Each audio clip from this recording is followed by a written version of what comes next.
Halo, jumpa lagi dengan channel bimbingan konseling.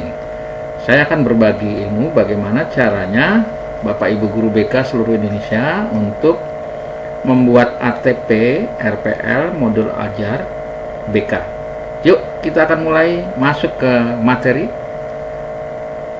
Nanti kalian atau Bapak Ibu guru yang akan saya kirimkan file lewat HP tentunya akan bentuknya seperti ini ya, WinRAR ya. Bentuk ini supaya aman, dikirim juga lebih mudah. Jadi nanti harus di-download dulu dari HP ya, di copy ya, tidak bisa dibuka di HP, tapi harus digunakan di laptop atau di komputer. Yuk kita copy dulu ya, klik kanan, klik kiri copy. Ibaratnya di tempat lain ya, misalkan di dokumen lah, letakkan di sini, klik kanan lagi, paste. Saya mengibaratkan copy dari HP ke laptop ya, jadi menggunakan kabel data sebaiknya, jangan menggunakan WhatsApp. Jadi biasanya agak sering bermasalah. Lebih baik menggunakan kabel data. Dicari file ini yang saya kirim ya, lalu dibuka di kanan, diekstrak tuh ATP BK RPL modul ajar ini ya. Bentuknya sama, di dalamnya baru muncul yang namanya folder baru dari ini ya, hasil dari ekstrak dari file asli. Jadi file ini tetap asli. Kalau nanti file ini hilang ya, ini ambil dari sini lagi ya. Nah, file yang akan diambil adalah file ini, ATP BK ya. ATP BK ini nanti sebaiknya diberi nama di sini ya, modul ajar. Misalkan ini kan berkaitan dengan kelas 7 ya, mungkin dikasih penomoran aja ya. Misalnya kelas 7 butir AKPD yang berapa ya, misalnya AKPD nya 707 ya, silakan 707. Jadi biar ketahuan bahwa ini ATP yang di dalamnya adalah berisi materi atau tema yang untuk kelas 7, dimana disitu AKPD-nya yang nomor 7 gitu ya. Oke, setelah itu ini hanya misalkan saja. Di dalamnya saya lupa kira-kira itu menggunakan modul ajar yang keberapa, nanti bisa dilihat ya. Nah, file ini tidak boleh dirubah-rubah ya, di rename gitu. Jangan ya, karena kalau di rename berarti nanti tidak akan bisa dibuka. Kita lihat langsung ya, klik kanan, klik kiri 2 kali ya. Passwordnya nanti akan saya beritahu ya.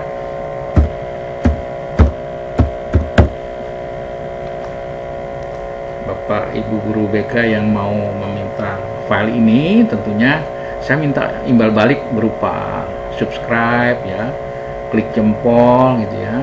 Itu kan juga gratis tentunya ya. Saya sudah bekerja membuat ini tentunya juga ya, imbalan begitu pun sebetulnya masih jauh lebih murah lah kalau dibandingkan Bapak Ibu harus membayar. Jadi ibaratnya masih ada uang lelah untuk saya. Nanti saya membuat YouTube baru ya. YouTube yang lama saya sudah banyak pengunjungnya, tapi iklannya tidak muncul-muncul karena ada masalah ya. Jadi saya buat yang terbaru. Oke, kita tunggu sampai indikator ini penuh. Nah, ini udah muncul. Kalau sudah muncul ini, lanjut klik ATP ya. Nah, ini dia, diklik ya. Jadi ini kelas 7 kebetulan ya. 7, kita lihat saja. Kalau di sini dibuat kelas 7, tentunya pasti akan muncul jadi kelas 7 ya. AKPD-nya pun kelas 7. Kalau dibikin kelas 10 ya berarti SMA. AKPD-nya pasti juga SMA. Terus sampai ke bawah tentunya diketik saja apa adanya di sini ya, tidak boleh kosong satupun. Kalau tidak di sini kosong berarti nanti tidak akan bisa lanjut. Nah, di sini ini harus diisi nih ya. Nah, ini harus diisi. Kalau kosong ya, beberapa kosong itu nggak bisa lanjut. Paling tidak semuanya harus diisi supaya Bapak Ibu nanti bisa lanjut gitu ya.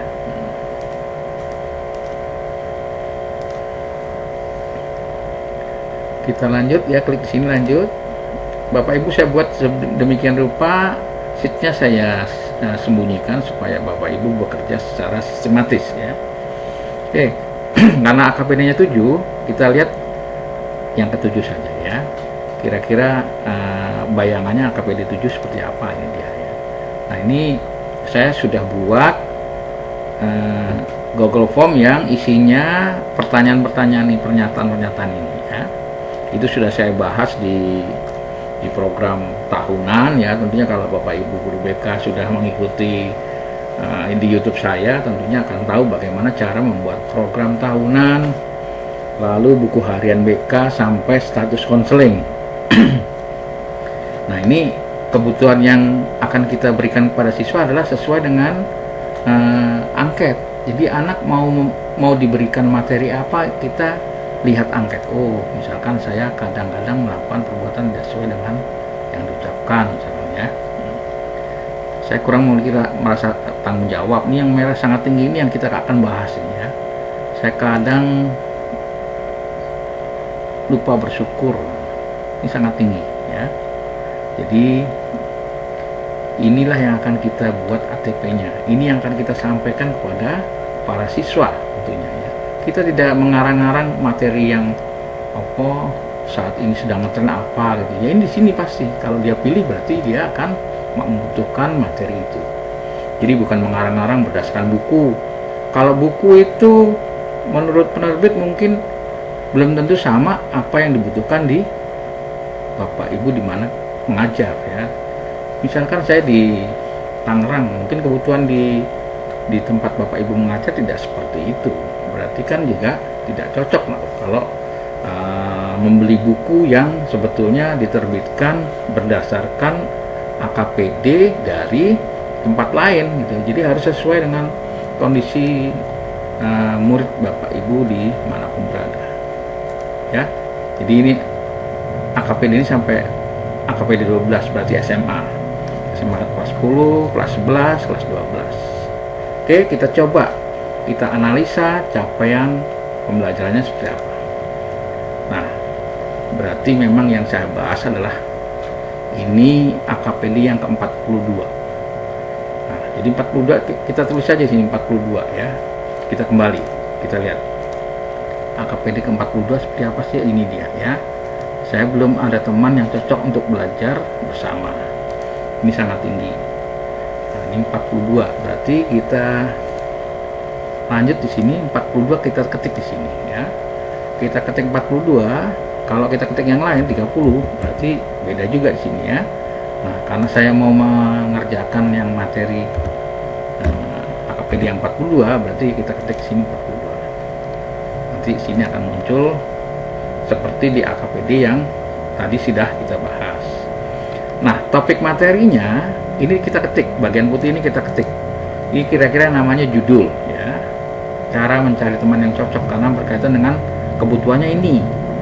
Cara mencari teman yang cocok untuk belajar bersama. Nah, kompetensi awalnya apa sih anak ketika kita membahas materi ini ya. Mungkin karena kelas 7 ya, saya mengajar di kelas 7 tahun ini, tahun terakhir saya mau pensiun ini, saya diberi tugas untuk mengajar kelas 7. Padahal sebelumnya saya tidak pernah mengajar kelas 7 ya. Jadi karena ada program kurikulum Merdeka Belajar, jadi saya harus meninggalkan jejak-jejak bagaimana caranya nanti membuat ATP, RPL, modul ajar di kelas 7. Jadi guru-guru yang nanti berikutnya pasti akan sudah tinggal meneruskannya ya. Nah, peserta didik sudah memahami cara belajar berdasarkan pendampingan orang tuanya. Jadi mungkin cara dengan drill gitu ya, diberi pertanyaan oleh orang tuanya. Karena SMP sudah lama-kelamaan mestinya harus menjadi siswa yang bergerak lebih maju lagi, tidak lagi didampingi orang tua, walaupun masih perlahan-lahan, tapi mau nggak mau nanti arahnya harus belajar sendiri dan mandiri. Nah, bidang bimbingannya kita ketik sini, angka saja ya. Ketika ketik di angka yang kita mau, karena ini kaitannya dengan bidang belajar, ya udah kita ketik angka 3 di sini. Di sini otomatis sudah tertulis belajar. Begitu juga aspek perkembangan. Ini di SKKPD nih ya, ada 10. Jadi yang kita bahas, kita kaitkan ke kematangan hubungan dengan teman sebaya. Jadi kita ketik aja 10. Begitu kita ketik 10, sudah muncul otomatis di sini. Jadi Bapak Ibu tidak bisa merubah-rubah di sini ya. Nanti tidak bisa merubah-rubah bagian ini ya. Nanti akan saya kunci di sini sehingga Bapak Ibu tidak bisa merubah-rubah di bagian capaian analisa, capaian pembelajaran di sini ya. Yang Bapak Ibu bisa kerjakan adalah di bagian ini saja. Oke. Lalu yang akan kita lakukan pertama kali adalah menganalisa pengetahuan apa yang bisa dipahami oleh para siswa. Jadi pemahaman bermakna terkait ilmu, pengetahuan inti atau konsep utama yang akan diberikan. Biasanya di sini berupa teori-teori nih ya. Jadi berupa pengetahuan sifatnya teori. Cari tahu dari pertanyaan-pertanyaan yang ada, pengetahuan apa yang bisa dipahami, pemahaman bermakna yang terkait ilmu apa yang akan para siswa dapat. Kira-kira itu ya. Ini yang pertama kali harus ditulis di sini. Lalu berkaitan dengan keterampilan, kita tanya lagi, apa yang harus kita buat? Apa yang harus bisa mereka buat? Ya, apa yang harus mereka bisa produksi, demonstrasi, peragakan yang dihasilkan oleh siswa. Tulis di sini ya, apa saja yang kita akan jadikan target bahwa para siswa itu mendapatkan keterampilan apa saja setelah kita nanti berikan materi ini. Nah, kemudian ranah sikapnya adalah peserta didik. Kira-kira ini kita sambungkan ke bagian sikap itu berkaitan dengan P3 ya, profil pelajar Pancasila. Di bagian ini biru, ini juga biru ya.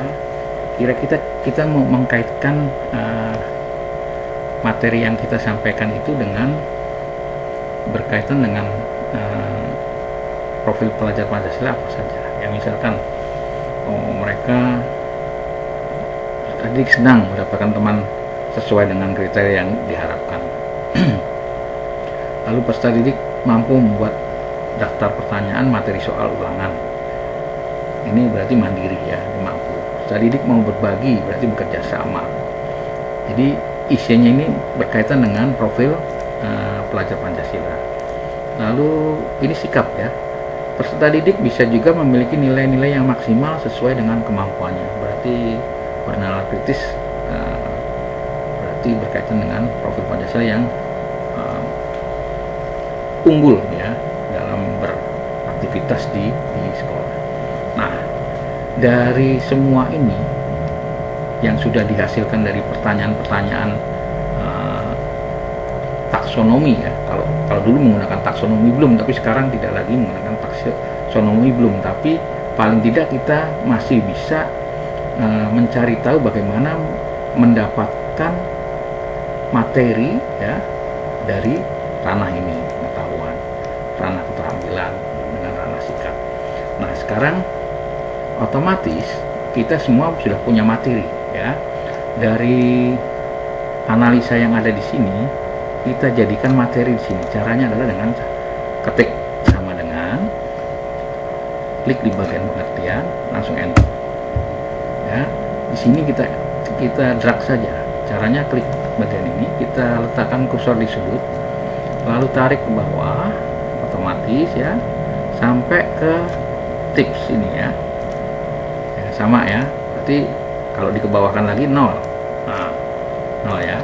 Nah, setelah sampai sini kita sama dengan yang di atas, membuat target ini, enter lagi, kita tarik lagi, kita drag lagi ya, membuat target itu kita drag lagi ke bawah sampai ke berbagi